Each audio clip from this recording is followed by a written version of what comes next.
하나님의 말씀은 창세기 15장 8절에서 21절까지의 말씀입니다. 창세기 15장 8절에서 21절까지의 말씀 한 절씩 함께 교독하도록 하겠습니다. 제가 먼저 8절 읽도록 하겠습니다. 그가 이르되 주 여호와여 내가 이 땅을 소유로 받을 것을 무엇으로 알리이까?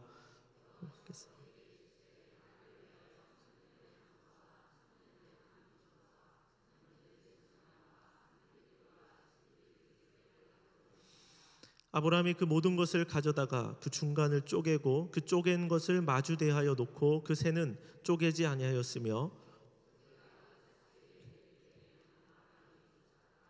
해질 때에 아브라함에게 깊은 잠이 임하고 큰 흑암과 두려움이 그에게 임하였더니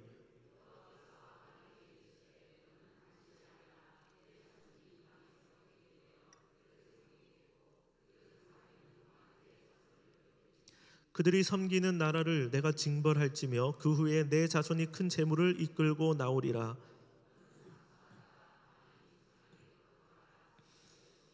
내 자손은 사대 만에 이 땅으로 돌아오리니 이는 아모리 족속의 죄악이 아직 가득 차지 아니함이니라 하시더니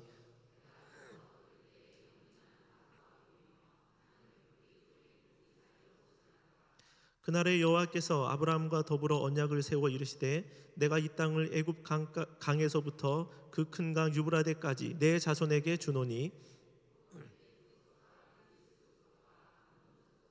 헷 족속과 브리스 족속과 르바 족속과 아모리 족속과 가나안 족속과 기르가스 족속과 여부스 족속의 땅이니라 하셨더라. 아멘. 할렐루야. 반갑습니다. 네, 금요일마다 뜨거워지는 곳입니다. 하나님의 은혜가 임하고 갈수록 여러분 좋으시죠? 네, 기도의 문이 활짝 열리고 또 하나님을 깊이 있게 경험하는 그런 자리가 될 줄로 믿습니다. 오늘도 어김없이 박수를 받아야 될 친구들이 있습니다. 우리 어른 친구들, 주일학교 친구들도 있고 중고등 학생들, 청년들 박수하도록 하겠습니다. 너무나 대단합니다. 그리고 또 일터에서 또 수고하시다가 오늘 쉼이 필요하신데도 하나님 앞에 나오신 여러분들을 주님의 이름으로 또 축복합니다. 하나님께서 모두에게 크신 은혜 베풀어 주시기를 소망합니다. 오늘 말씀을 보면 아브라함은 하나님의 주신 약속과 응답 사이에 거하고 있습니다. 그 사이를 살아가고 있습니다. 이 시점에서 아브라함에게 요구되는 것은 믿음입니다. 특별히 이 상황에서의 믿음은 다름 아닌 기다림이라고도 말할 수 있을 것입니다. 우리도 마찬가지죠. 하나님의 약속을 붙들고 살아가는데 하나님의 응답을 우리가 붙들고 또 분명히 주실 것이다라는 확신을 가지고 살아가는데 아직 주어지지 않는 그 사이에서 저와 여러분들이 믿음으로 살아가게 되는 것입니다. 그러므로 우리의 믿음은 기다림의 요소가 상당히 많이 있습니다. 대부분 이 지점에서 많은 분들이 시험에 빠집니다. 그게 뭐냐면 약속과 응답 사이에서 하나님을 기다리다가 지치는 거예요. 지치기도 하고 또는 하나님과는 상관없는데 그 사이에서 함께 기다리는 주변의 사람들과 우리가 섞여 살아가다가 때로는 사람에게 어떤 상처를 받아서 또한 그 자리에서 벗어나는 경우들을 우리가 보게 될 때도 있습니다. 이것은 지금과 아직 사이의 갈등이라고 말할 수 있죠. 나우와 난옛, 지금과 아직 사이에 있는 우리에게 보여지는 그 갈등의 문제들. 하나님께서 아브라함에게 이런 약속을 주셨습니다. 나는 이 땅을 너에게 주어 소유를 삼게 하려고 너를 갈대아 우르에서 이끌어낸 여호와니라.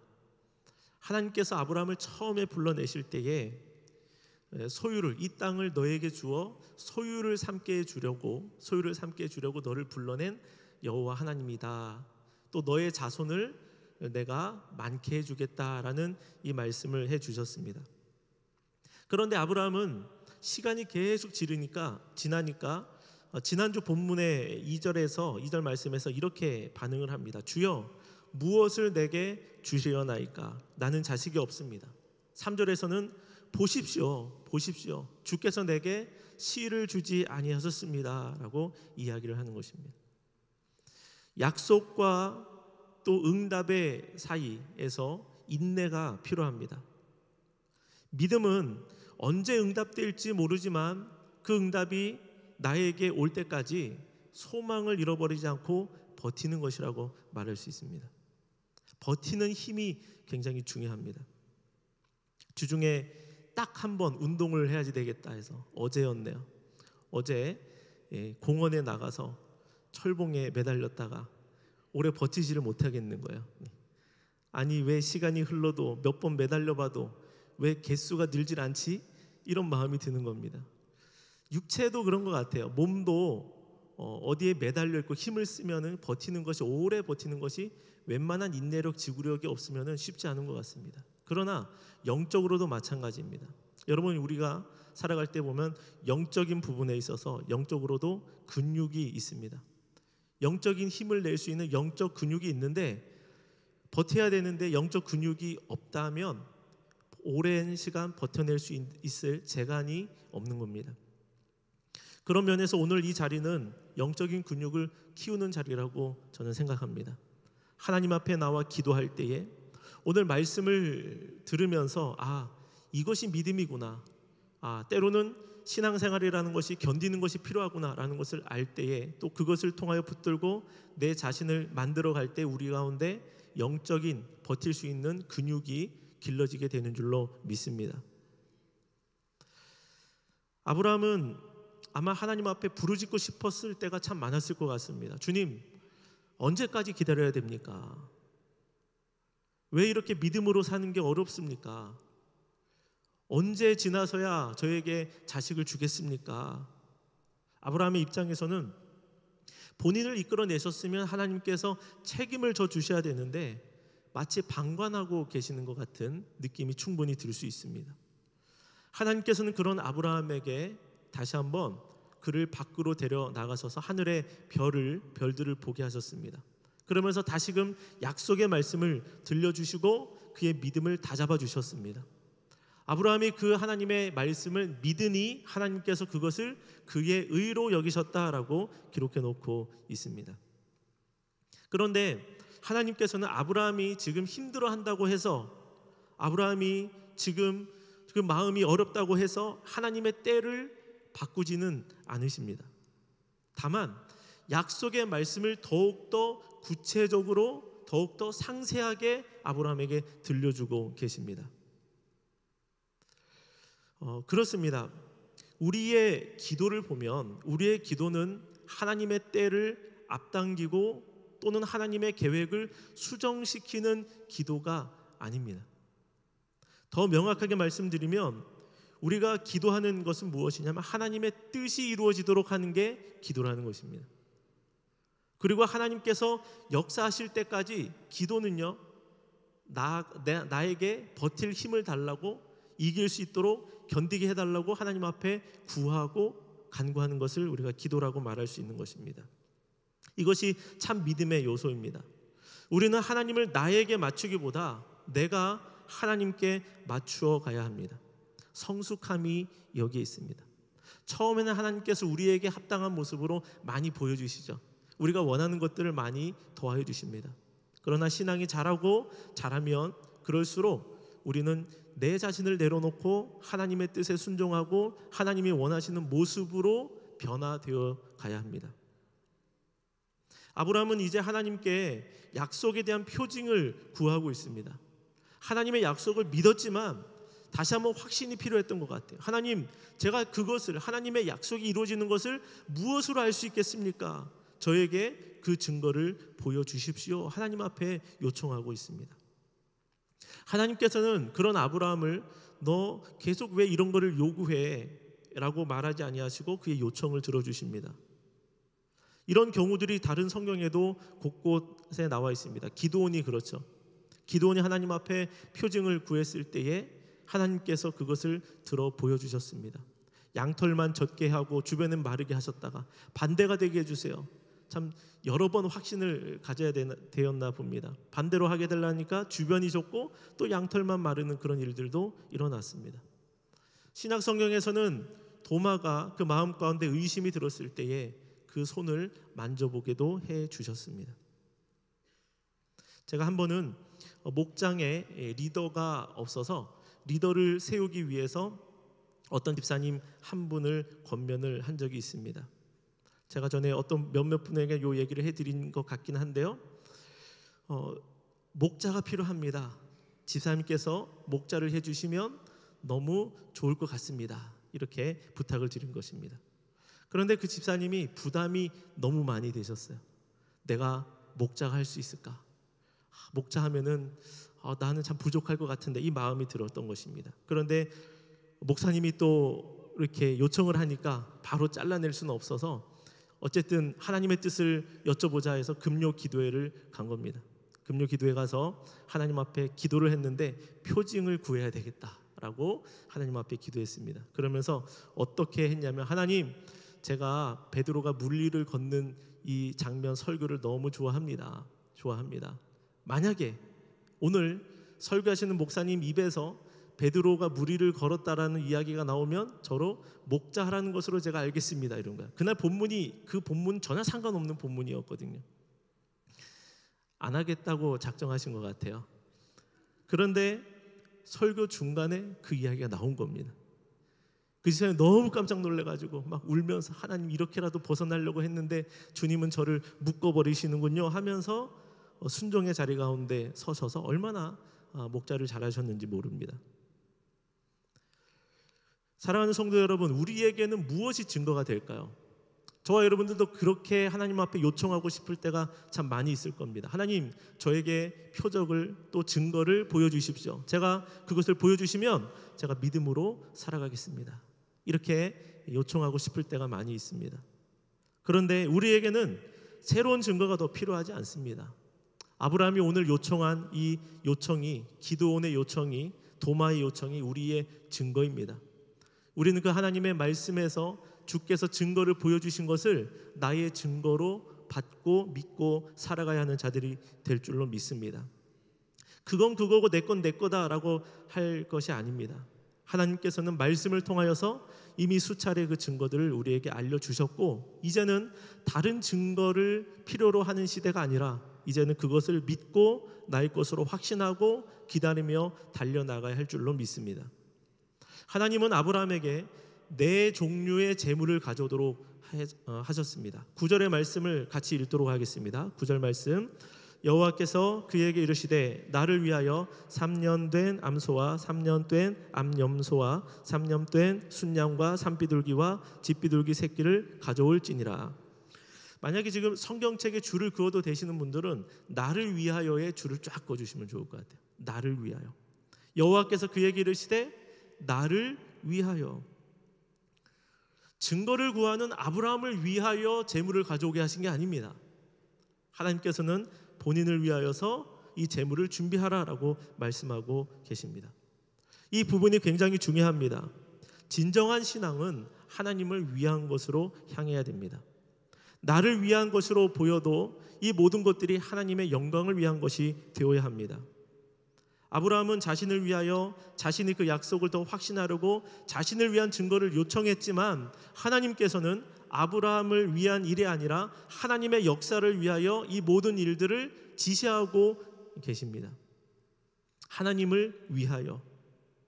그렇기 때문에 하나님을 위함이 곧 나를 위함이다라는 사실을 우리가 알 필요가 있습니다. 나를 위함은 나를 위함이 아닙니다. 신기하죠? 그러나 하나님을 위함이 나를 위함이 된다는 사실을 우리가 반드시 기억하면 좋겠습니다. 마태복음 6장 33절에 제가 설교 때마다 자주 앞으로도 하게 될 것 같은데요, 그런즉 너희는 먼저 그의 나라와 그의 의를 구하라. 그리하면 이 모든 것을 너희에게 더하시리라 라고 주님께서 말씀해 주셨습니다. 마태복음 6:33, 하나님의 나라와 하나님의 의를 먼저 구할 때에 모든 것을 우리 가운데 더하여 주시는 하나님이 우리의 하나님이십니다. 즉 하나님의 나라를, 하나님의 뜻을 구하는 것, 하나님을 위하는 것이 나를 채우는 것이다라는 사실을 우리가 반드시 알아야 됩니다. 우리는 나를 사랑하고 나의 복을 구하고 내가 잘 되는 것을 기도할 때가 많이 있지만 결국은 나만을 위하여 구한 그 복은 죄를 양산할 수밖에 없습니다. 왜냐하면 물질을 또 정욕으로 구하기 때문에 그렇습니다.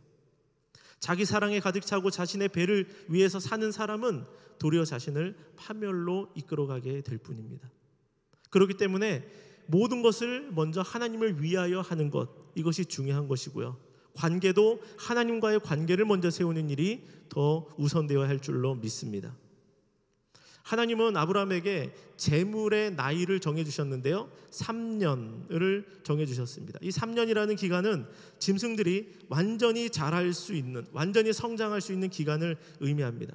즉 자라다가 만 것이 아니라, 죽기 직전의 것이 아니라 가장 장성하여 가장 보기 좋은, 가장 아름다운 것을 나에게 가지고 와라, 제물로 가지고 와라 라고 말씀하고 계시는 것입니다. 하나님께는 완전한 것을 가지고 나아가야 할 줄로 믿습니다. 왜냐하면 하나님의 행하심도 완전하시기 때문에 그렇습니다. 조금도 부족함이 없습니다. 하나님의 행하심은 과하지도 않습니다. 하나님께서 우리 가운데 베풀어 주시는 모든 역사와 일들이 완벽하고 조금도 틀림이 없기 때문에 하나님께서는 이 아브라함과 언약을, 횃불 언약을 맺으실 때에도 완전한 짐승을 가지고 나오도록 명해 주셨습니다. 그리고 하나님께서 아브라함에게 준비하라고 한 이 짐승은 아브라함을 위하여 베푸실 은혜의 방편이 되었습니다. 다시 말하면 아브라함이 하나님 앞에 드린 것은 결국 누구에게 복으로 돌아올까요? 아브라함에게 복으로 돌아오게 된다는 것입니다. 아브라함아, 이것을 준비해라. 하나님의 말씀을 따라서 준비하고 헌신했습니다. 그러면 그 결과가 누구에게 옵니까? 아브라함에게 다시 돌아오게 되는 것이죠. 하나님은 우리에게 받아서 우리의 것을 뺏는 분이 아니십니다. 하나님은 저와 여러분들을 더 좋은 것으로 채워주시는 것이죠. 그런데 하나님의 말씀대로 아브라함이 순종했는데 문제가 뭐냐면 아무 일도 일어나지 않습니다. 이게 문제입니다. 시간이 지나가는데 하나님의 말씀대로 짐승을 잡았고 짐승을 쪼갰고 마주보게 했고 그리고 새는 그대로 두고 다 준비해 놓았는데, 말씀대로 다 순종해 놓았는데 아무런 일이 일어나지 않는 것입니다. 시간이 계속 지나가고 있습니다. 11절과 12절 말씀을 같이 읽도록 하겠습니다. 솔개가 그 사체 위에 내릴 때에는 아브라함이 쫓았더라. 해질 때에 아브라함에게 깊은 잠이 임하고 큰 흑암과 두려움이 그에게 임하였더니, 하나님은 안 오시고 솔개만 옵니다. 귀찮은 것만 자꾸 옵니다. 쫓아야 됩니다. 솔개와 그 짐승을 쪼아먹으려 하는 솔개와 지켜야 되는 아브라함과 집요한 싸움이 일어납니다. 그리고 시간이 계속 흘러만 갑니다. 고단해지고 점점 지쳐만 갑니다. 그리고는 결국 아브라함은 깊은 잠에 빠지게 됩니다. 성경은 큰 흑암과 함께 두려움이 그에게 임했다라고 말씀하고 있습니다. 요즘의 밤은 밤도 아니죠. 예전에 시골에서 가로등도 별로 거의 없었을 때 깜깜한 밤, 정말로 깜깜한 밤에 한번 있어 보셨던 분은 그 어둠이 어떤 것인지를 아마 아실 겁니다. 아무것도 보이지 않고 가로등도 없고 빛도 그냥 하늘에 있는 그 별들의 빛밖에 보이지 않는 그 깜깜한 상황 가운데 큰 흑암과 함께 두려움이 임했다라고 기록을 하고 있습니다. 아브라함의 입장에선 너무나 답답합니다. 환한 시간, 밝은 시간, 좋은 시간은 다 지나가 버렸습니다. 깜깜합니다. 앞에 보이지도 않습니다. 앞에 짐승을 쪼개 놓았는지 여기가 짐승이 이쪽에 있는지 저쪽에 있는지 방향도 제대로 알기가 어렵습니다. 그리고 피곤합니다. 눈이 자꾸만 감겨옵니다. 그리고 잠에 빠지게 됩니다. 다른 말로 하면 기다리다가 침체에 빠질 수 있다는 것입니다. 하나님의 응답과 하나님의 행하심, 순종을 했는데 하나님이 일하실 때까지 기다리다가 그 상황 가운데서 낙심이 될 수도 있고 영적으로 침체에 빠져 들어갈 수도 있는 것입니다. 오늘날 우리가 시험에 드는 이유가 여기에 너무나 잘 드러나고 있습니다. 우리는 지금 무엇이든지 빨리빨리 해야 되는 시대를 살아가고 있습니다. 인스턴트식 사고방식을 가지고 있고요. 또 그런 요리가 익숙해지고 있고, 요즘에 뭐 다 영상을 봐도 굉장히 짧은 영상들을 우리가 다 보고 있습니다. 무엇이든지 명료해야지 되고, 어떤 하나의 행동을 하면 A라는 것을 집어넣으면 B가 나와야 되는 이런 세상을 우리가 살아가고 있습니다. 마치 자판기에서 음료를 뽑아내는 것 같습니다.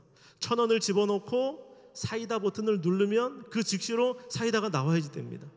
이런 세상을 살아가고 있기 때문에 하나님 앞에 이 말씀을 우리가 그 앞에서 말씀을 대할 때 답답한 겁니다. 왜 순종을 했는데, 왜 지금 하라고 하시는 대로 다 지켜 행하고 있는데 왜 안 나오냐라는 거죠. 왜 이것이 내 손에 안 쥐어지느냐라는 것이죠. 왜 더 기다려야 되느냐라는 것이죠. 좋은 때 지나갔는데 오히려 더 깜깜하고 더 역사가 일어나기 힘든 밤이 되었는데 하나님 언제까지 기다리게 하시느냐, 나를 언제 구원해 주시겠느냐라고 하는 이런 부분입니다. 그리고 여기에서 지연이 되거나 소식이 없으면 하나님께 실망할 수도 있다는 것입니다. 그러나 하나님은 사람의 생각과 사람의 습관에 속박받으시는 분이 아니십니다. 하나님의 구원은 사람에게 매이지 않고요, 하나님의 일하시는 그 방법은 사람의 방법에 끌려다니지 않습니다. 우리가 도리어 하나님의 방법에 매여야 할 줄로 믿습니다. 그게 복입니다. 내 뜻대로 하면은요, 우리는 밥이 뜸도 다 들기 전에 뚜껑을 열어버리는 그러한 자와 같을 것입니다. 하나님께서 가장 좋은 때를 가지고 계시는 것입니다. 우리는 하나님의 일하시는 성향을 일찍 파악해야 됩니다. 그리고 하나님의 일하시는 방법을 아는 사람은 훈련이 된 사람이라고도 할 수 있는 것입니다. 우리는 하나님의 모든 조건을 다 이행했다고 할지라도 하나님의 일하심의 때를 더 기다리라 하면 기다릴 필요가 있습니다. 이런 자판기 신앙 같은 것에 우리가 빠지지 말아야 할 것입니다. 하나님의 은혜가 놀랍지만 단순하게 우리 가운데 임하지는 않습니다. 사람마다 하나님께서 다른 모습으로 찾아오실 때가 있기 때문에 그렇습니다. 우리가 신앙생활을 왜 신앙 여정이라고 말을 하겠습니까? 하나님께서 모든 일들을 이루시는데 그 이루심이 완성될 때까지 하나님께서 우리를 계속적으로 다루시기 때문에 그렇습니다. 하나님의 진짜 목적은 바로 저와 여러분들입니다. 저와 여러분들이 하나님의 목적입니다. 저와 여러분들이 하나님의 복을 누리고 하나님의 구원의 자리 가운데 들어가고 하나님의 예비하신 것을 받게 하심이 하나님의 목적이십니다. 내가 이 과정을 통해서 하나님을 닮아가고 또 이 과정을 통해서 천국의 복을 쏟아버리지 않는 성숙한 그리스도인 되도록 하기 위하여서 하나님께서 오늘도 일하고 계시는 것입니다. 그러므로 하나님의 뜻에 순종하며 살아갔고 내 편에서는 내가 행할 것을 다 했다고 생각해도 여러분 실망하지 마시기를 바랍니다. 게다가 솔개 같은 것이 찾아와서 자꾸만 나를 신경 쓰게 만드는 일이 있어도 마음을 끝까지 지켜내기를 주님의 이름으로 축원을 드립니다. 하나님의 뜻과 하나님의 계획에 맡기는 것이 신앙생활을 가장 잘하는 모습이라고 할 수 있습니다. 얼마나 오랫동안 강력하게 거기서 떨어지지 않고 하나님의 약속을 붙들 수 있는가? 참으로 다행인 것은 하나님께서 그 중간중간에 계속적으로 은혜를 주세요. 그 약속을 처음 받고 마지막 때까지 기다려라가 아니라 중간중간에 나오셔서 격려하시고 중간중간에 아브라함을 지켜내시고 중간중간에 그 약속을 다시 한번 확인시켜 주시고 중간중간에 그것을 더욱더 세세하게 알려주시는 하나님이 우리의 하나님이시라는 것입니다. 조금만 더 참아라. 조금만 더 견뎌라. 너의 힘든 것도 나는 알고 있다. 하나님께서 그렇게 격려해주고 계십니다. 기다리면 하나님께서 반드시 구원해 주십니다. 기다리면 반드시 하나님의 일하심이 나타납니다. 드디어 밤이 되었습니다. 하나님께서 아브라함에게 4가지의 말씀을 이제 말씀해 주시는데 가장 첫 번째 주신 말씀이 뭐냐면 13절에 너의 자손이 이방의 객이 되어 400년간 억압받을 것이다. 예전에 이런 말씀 없었거든요. 그런데 지금은 하나님께서 이런 이야기를 하십니다. 너의 자손이 400년 동안 이방에서 객이 되어 억압을 받을 거다. 15절에서 아브라함에 대한 또 말씀을 주시는데, 아브라함 너는 장수하다가 평안히 조상에게로 돌아갈 것이다. 두 번째 말씀을 주셨습니다. 또 세 번째 16절인데, 객이 된 자손들은 객으로 머물러 있는 것이 아니라 4대 만에 이 땅으로 돌아올 것이다. 이렇게 또 예언의 말씀을 주셨고요. 그리고 18절의 말씀에서는 아브라함과 자손에게 주시는 이 땅은 애굽 강에서부터 어디까지? 큰 강 유브라데까지 될 것이다. 구체적으로 땅의 크기와 범위까지도 알려주셨습니다. 하나님께서는 이 언약을 아브라함에게 주셨고 이것을 확증하시기 위하여서 17절의 일들을 행하고 계십니다. 17절 말씀을 같이 읽도록 하겠습니다. 해가 져서 어두울 때 연기 나는 화로가 보이며 타는 횃불이 쪼갠 고기 사이로 지나더라. 횃불이 쪼갠 고기 사이로 지나가는 것, 이 사건은요 고대 종주국과 속국 사이에 있었던 언약을 맺는 장면, 외교 협정을 맺는 장면과 굉장히 흡사합니다. 종주국은 속국을 보호해야 했고 속국은 종주국에게 합당한 대가를 지불해야 되는 언약이라고 말할 수 있습니다. 이것은요 소위 속국에게 주종의 언약이자 굴종의 언약이 맺혀지는 것입니다. 쌍방이 쪼개어진 짐승 사이를 함께 지나가는데 주로는 속국이 이 약속을 이행하지 못하게 될 때에 종주국이 속국을 괴롭히는 그런 용도로 사용했습니다. 이 언약을 지키지 못할 때에 언약을 지키지 않는 당사자는 쪼갠 짐승처럼 될 것이다라는 의미가 여기에 담겨 있는 것입니다. 그러므로 속국이 종주국에게 어떤 것을 이행하지 못하게 될 때에 종주국은 쪼갠 짐승처럼 속국을 대할 수 있는 것입니다. 그런데 17절의 말씀을 보면 쪼갠 짐승 사이로 횃불이 지나갔습니다.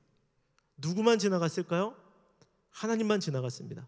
아브라함이 지나갔습니까? 아브라함 안 지나갔습니다. 아브라함은 보기만 했습니다. 원래는 그 당시에 이 협정을 맺는 이 방식에는 협정 맺는 당사자들이 같이 지나가야 됐습니다. 그렇다면 지금도 합당한 방식은 무엇이냐면 하나님과 아브라함이 쪼갠 짐승 사이로 같이 지나갔어야 되는 것입니다. 그것이 언약이죠. 그런데 하나님께서는 홀로 그 쪼갠 짐승 사이를 지나가셨습니다. 도무지 이해할 수 없는 하나님의 언약 체결이라고 말할 수 있는 것이죠. 이 방식대로라면은 이 언약의 실행을 위해서 아브라함이 행할 것은 아무것도 없습니다. 하나님만 행하시면 됩니다. 하나님만 지키시면 되는 겁니다. 하나님께서 일방적으로 아브라함과 그의 자손에게 복을 주겠다라고 말씀을 주셨고 이 복을 실행시키는 것도 내가 홀로 다 이루어내겠다라고 하시는 그런 부분이라는 것입니다. 하나님은 왜 이런 방법을 사용하셨을까요? 왜 홀로 지나가셨을까요? 하나님이시라면은 오히려 하나님이 복을 주시는 분이시기 때문에 아브라함 너가 먼저 지나가, 그리고 내가 너를 보고 내가 그 다음에 지나갈 거야, 이렇게 충분히 하셨어도 되었는데 우리 하나님께서는 구원의 역사가, 이 모든 일들을 이루시는 그 역사가 결코 인간이 이룰 수 있는 일이 아님을 아셨기 때문에 그렇습니다. 만약에 아브라함도 하나님과 함께 그 쪼갠 짐승 사이를 지나갔다면 이스라엘은 수천 번이라도 쪼개어졌어야 했을 것입니다. 그들이 하나님을 얼마나 배반했습니까? 그들이 하나님을 얼마나 멀리했습니까? 하나님 앞에 반복적인 죄를 얼마나 많이 지었습니까? 그러나 하나님께서는 그런 인간의 연약함을 아셨기 때문에 이 모든 일을 자신의 이름을 걸고 내가 스스로 처음부터 중간과 마무리까지 내가 다 이행할 것이다 라고 이 횃불 언약을 통하여서 보여주고 계시는 것입니다. 하나님께서 일방적으로 자신에게 불합리한 약정을 맺으셨습니다. 아브라함에게 또 인간에게 불합리한 약정이 아니라 하나님에게 불합리한 약정을 스스로가 맺으신 거죠. 이게 하나님의 은혜인 줄로 믿습니다. 실제로 우리 하나님께서는 이 언약을 깨셔서 자신의 몸을 쪼갠 게 아니라 언약을 완성시키기 위하여서 자신의 아들을 쪼개셨습니다. 자신의 아들이 피 흘리시고 채찍에 맞으시고 못 박혀 죽게 하셨습니다. 이 모든 것을 통하여서 아브라함의 언약을 완성시켜 주셨습니다. 내가 처음부터 이 일들을 진행할 것이다. 내 아들을 통하여 모든 너희의 죄를 속량해 줄 것이다 라고 말씀해 주신 것입니다. 이것이 은혜인 줄로 믿습니다. 이것이 저와 여러분들에게 주신 하나님의 갚을 수 없는 놀라운 사랑입니다. 사무엘상 12장 6절의 말씀을 보면 너희는 이제 가만히 서서 여호와께서 너희 목전에서 행하시는 이 큰 일을 보라. 너희는 가만히 서서 하나님이 행하시는 일을 너희가 보아라라고 말씀하고 계시는 것입니다. 하나님이 이 모든 일들을 이루실 것이기 때문에 그렇다라는 것이죠. 그렇기 때문에 여러분, 이 사랑 앞에서, 하나님의 이 은혜의 놀라운 깊이 앞에서 왜 응답이 늦습니까? 하나님 왜 이렇게 오래 나를 하여금 기다리게 하십니까? 라고 말할 수 있을까요? 이 하나님의 자신을 걸고 스스로가 이 모든 일을 다 이루시겠다고 하신 그 하나님 앞에서, 지금도 그 일들을 이루고 계시는 그 하나님 앞에서 지금 나에게 있는 작고 연약해 보이는, 나에게는 크다고 생각되지만 이거 하나만 보고 있고 하나님의 행하심은 바라보지 못하고 있는 우리의 모습이 있다면, 여러분, 그것이 하나님 앞에 얼마나 죄송스러운 모습이냐라는 것이죠. 우리는 우리의 공로가 보여지려고 할 때마다, 때로는 하나님 앞에 기다림이 지쳐올 때마다, 영적으로 침체가 우리 상황 가운데, 삶 가운데 찾아오려 할 때마다 이 횃불 언약을 다시 한번 생각해 볼 필요가 있습니다. 하나님이 나를 두시고 홀로 그 길을 걸어가 주셨습니다. 하나님은 우리와 대등한 존재도 아닙니다. 창조주께서 굳이 이런 방법을 안 쓰셔도 되었습니다. 그렇기 때문에 이런 하나님을 우리가 어찌 사랑하지 않을 수 있으며 어찌 존중하지 않을 수 있겠습니까? 어찌 하나님의 말씀 가운데 우리가 순종하지 않을 수 있겠습니까? 오늘도 하나님 앞에 나가서 주님, 나를 만져 주시옵소서. 하나님의 인도를 순종하고 기다리면 언젠가는 하나님의 때에, 뜸이 들 때에 하나님께서 반드시 우리를 건져내시고 우리 가운데 좋은 것들을 베풀어 주실 줄로 믿습니다. 하나님이 우리를 미워하셔도 아니고, 미워하심도 아니고, 하나님이 우리를 잊으심도 아니고, 하나님께서 가장 좋은 것을, 가장 좋은 때를 기다리고 계시다라는 사실을 우리가 기억하고, 오늘도 우리가 기도할 때 하나님, 주님이 분명히 주실 것인데 이 주시는 것에 대한 확신을 가지고 끝까지 인내하며 끝까지 기다릴 수 있는 믿음을 나에게 더하여 달라고 하나님 앞에 간구하며 그 믿음을 얻는 저와 여러분들이 되시기를 주님의 이름으로 축원을 드립니다.